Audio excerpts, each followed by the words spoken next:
Hello, welcome to God's politics. കേന്ദ്രത്തിനെതിരെ ആഞ്ഞടിക്കുകയാണ് രാഹുൽ ഗാന്ധി എന്ന് പറയുന്നത്. 2026 ജൂലൈ 20 ഡൽഹിയിൽ സമാധാനപരമായി പ്രതിഷേധിച്ച് വിദ്യാർത്ഥികൾക്കെതിരെ ഉണ്ടായിരുന്ന പോലീസ് സുരക്ഷാ സേന അതിക്രമത്തിൽ ഉത്തരവാദിത്വവും വിശദീകരണവും ആവശ്യപ്പെട്ടിരിക്കുകയാണ് രാഹുൽ ഗാന്ധി എന്ന് പറയുന്നത്. സ്ത്രീകളോടുള്ള അതിക്രമം 19 വയസ്സുകാരനായ വിദ്യാർത്ഥി സഹീൽ ലൊക്കാബിന് പെല്ലറ്റ് ഗൺ അക്രമത്തിൽ ഗുരുതരമായി പരിക്കേറ്റ് ഒരു കണ്ണ് നഷ്ടപ്പെടാൻ സാധ്യതയുണ്ടെന്നും കത്തിൽ അദ്ദേഹം നമ്മുടെ ആഭ്യന്തരമന്ത്രി അമിത്ഷായ്ക്ക് എഴുതിയ കത്തിൽ ചൂണ്ടിക്കാണിക്കുന്നു. അദ്ദേഹം 2 ചോദ്യങ്ങളാണ് ഉന്നയിക്കുന്നത്.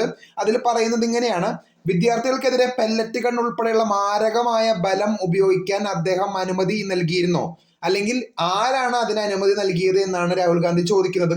കേന്ദ്രമന്ത്രി അമിത്ഷായാണ് അതിന് അനുമതി നൽകിയെന്നാണ് രാഹുൽ ഗാന്ധി ചോദിക്കുന്നത്.